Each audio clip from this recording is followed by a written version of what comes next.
G'day, this is Scotty Tucker, and if you're enjoying learning about dams and ponds, click on any of the links below, send us a message, subscribe, do whatever you need to keep in touch and stay in touch, and we'll help you learn how to better manage your dam and your pond. Now, I love what I do. It's awesome. I am privileged enough to go see some amazing properties, some amazing parts of the country, and even internationally we do projects every now and then, so it's pretty cool. One of the things that came up a few years ago took me by surprise when we were sort of going through some troubleshooting exercises. This was with a client up in Queensland, and most of what we do, we improve water bodies such as like what you see behind us using natural biological methods. So the water behind us you can see is a bit of a sort of dark stained colour, there's a bit of a surface slick on the top, and it suggests that there's quite an abundance of nutrients going in there that's in some, this is winter at the moment, so we're not seeing algal blooms at the moment. There may or may not be algal blooms because one of the reasons, or the main reason why the water's stained like it is because of trees dropping their leaves in and the tannins leaching out into the water. Tannins can actually act as a bit of an algae stat, which is something that stops or prevents algae from growing. So you don't commonly find much issue with algal blooms in this sort of environment, but you do get this sort of tea stained water.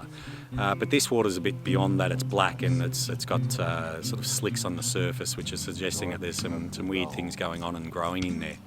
Now, what we do with these sorts of situations is we follow a process called biological nutrient reduction. It's the same process that's used in wastewater treatment plants. So you're using oxygen and good aerobic bacteria to digest waste and just basically make it unavailable for the things that you don't want growing in there. So as a sort of process of elimination, we start going through the reasons. We don't just look at symptoms and treating algae, we look at the reasons behind what's going on and why the algae is growing there in the first place, or in this case other substances are growing there in the first place. So we try and identify the nutrient sources and look at how we stop those nutrient sources going in. And with this one, it suggests that it's, you know, there's not much in the way of nutrient load other than leaves. There's potentially ducks coming in here. But the other thing that we look at is what's coming in on the runoff and what's, you know, is it running over highly fertilised paddocks or, you know, animal waste, or if there's a pig farm or a chicken farm next door that's discharging waste, septic systems, this type of thing that might be coming down the hill and draining in. But once a few years ago, it's probably 5 or 6 years ago now, we helped a client up in Queensland with this same problem or similar problem. And in trying to identify the nutrient source, I got an email that sort of took me a little bit by surprise.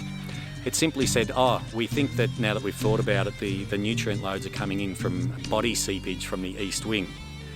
Yep. Body seepage.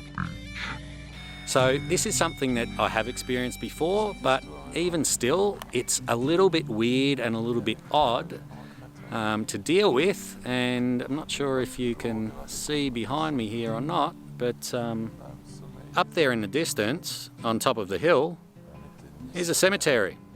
So what's likely going on is we're having some decomposition and we're ending up travelling down the hill and winding up in the neighbouring dam.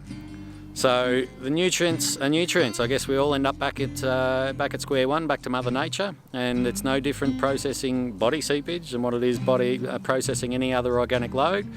It's you might think it's a little bit gross. It's you know, it's just a part of life, I guess. Sorry, I'm just sort of getting this mental picture of what I might be standing in here. You know, only a couple of centimetres underground.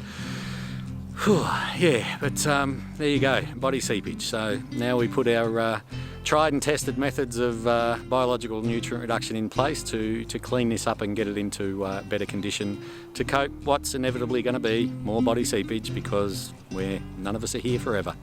So yeah, just thought I'd share that little bit of a weird one with you, share some of the experiences that we come up with. Thankfully not every day, but it's another reason why I enjoy what I do. There's always a challenge. Thanks for watching.